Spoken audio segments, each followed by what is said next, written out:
Hi guys, welcome back to Loro TV. Today we bring to you the interesting but shocking and tragic story of Nigeria's #1 cannibal and human flesh eater, Clifford Orji, who pretended to be a madman on the streets of Lagos while feeding on human flesh for a living until one fateful Wednesday morning of February 3rd, 1999, when he met his waterloo, which sent shockwaves all across the country. Stay tuned now to bring to you this interesting and tragic story of the infamous Clifford Orji. But before we begin, if you're new to our channel, you're highly welcome to Loro TV, and please do want to hit on that subscribe button and do not forget to turn on the notification bell so you can always stay notified and updated whenever we upload a new video. We upload very interesting contents every day. Without further ado, let's begin.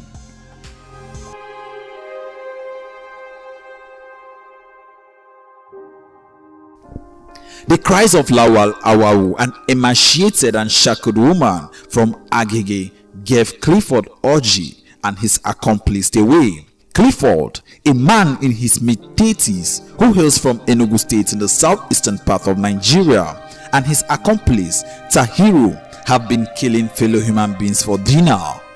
People in the neighborhood always suspected that Clifford Orji was strangely different, but they never paid close attention to this mysterious man. He used to sell razor blades at the bustling Oshodi market before he shifted his abode to a self-created grotto under the highway bridge in Isolo, all in Lagos State, Nigeria, where he advertised himself as a native doctor and occasionally a madman. Occasionally, he violently pursued stray walkers to his sanctuary during the daytime. In the dead of the night, he usually covered the air around with a meat-like odor from his special human barbecue.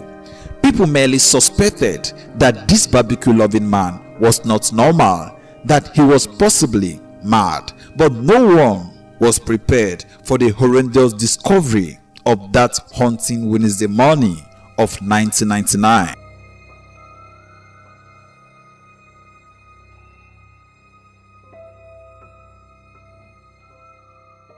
Joseph Bello stumbled on the cannibal as he walked home after a night vigil at a local church.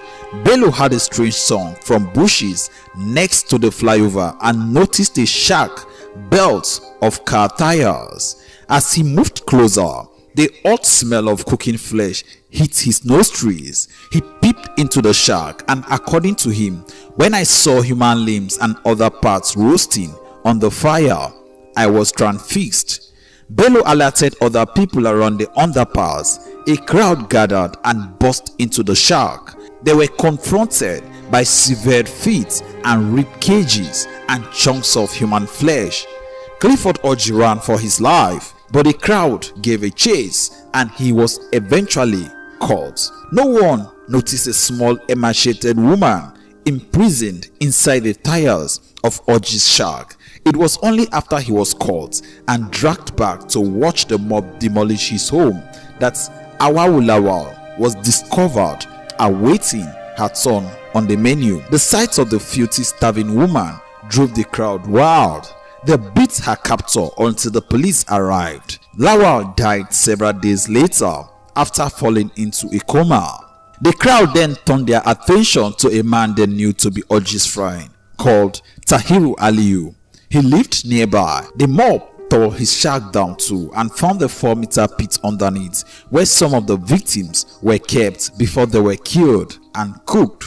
Clifford Orji was in his mid-30s, and sometimes he was seen wandering naked or chasing complete strangers, ranting at them and waving a stick. Despite his thick matted hair and filthy clothes, he managed to convince some people that he was a traditional healer, which may be how he lured his victims.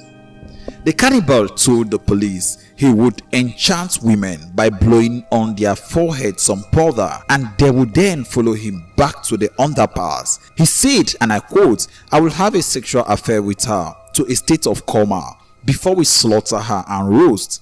I am not alone. I have between 4 and 10 people. They take their own part and go while I await for another meat." These were the words of Clifford Orji when he was arrested by the police. Orji's statement to the police has fueled speculation that he was butchering his victims for more than his own consumption. People in the area said they regularly saw upmarket cars stopping beneath the flyover. To some, it explains why none of the victims' head have been found. In Nigeria, there is a discreet trade in body parts for religious or medicinal ceremonies. The case has disturbing echoes of earlier killing. Clifford Orji's case has a disturbing echoes of earlier killing when a man called Innocent Ike Anyanwu was discovered with the head of a 10-year-old boy, and the recent ritual killing by Yahoo boys. In police detention, Mr. Ike Anyanwu said he had been regularly shipping severed heads to some highly placed Nigerians for ancient rituals, but before he could name these politicians, Ike Anyanwu died in custody of cardiac arrest. Police found that Orji and his friend were not just human eaters, they were also human spare parts sellers, as money, chicks were said to have been recovered at the makeshift home at the popular Toyota bus stop at the Oshodi Isolo Expressway in Lagos, Nigeria. A fortnight after the arrest of Orji and his partner, the flyover has become a tourist site. Lagosians are selling pictures of the human remains on the grids and calendars of the cannibal and his friend. Orji is confined to the Yaba Psychiatric Hospital, but the police are suspicious of the claim he is insane, in part because he told them he was mad. The police are suspicious of his claims because a madman doesn't know he is mad. Of all the mysteries surrounding the capture of the Lagos man-eater, the fate of the missing heads is the most disturbing. Clifford Orji was caught frying up human feet and ribs for breakfast under a city flyover. Severed hands lay about the place. There was even a policeman's helmet resting on some bones, but days later, the skulls of his uncounted victims are still nowhere to be found. Clifford Orji eventually died in Kirikiri Maximum Prison after being behind bars for 13 years. Clifford Orji died on Friday, 17th of August 2012. The cause of his death is yet to be known, as autopsy is yet to be performed on his body. So guys, what do you think, or what do you have to say about this really tragic story? What or who do you think must have killed Ike Anyanwu in detention? It is rumored that some political godfathers masterminded the execution of Ike Anyanwu while in detention, so he doesn't disclose their identity or reveal a lot. So we would like to know your views and opinions in the comment section below. Your comments are highly welcome. Thanks for watching, and you have yourself a great day. Bye bye.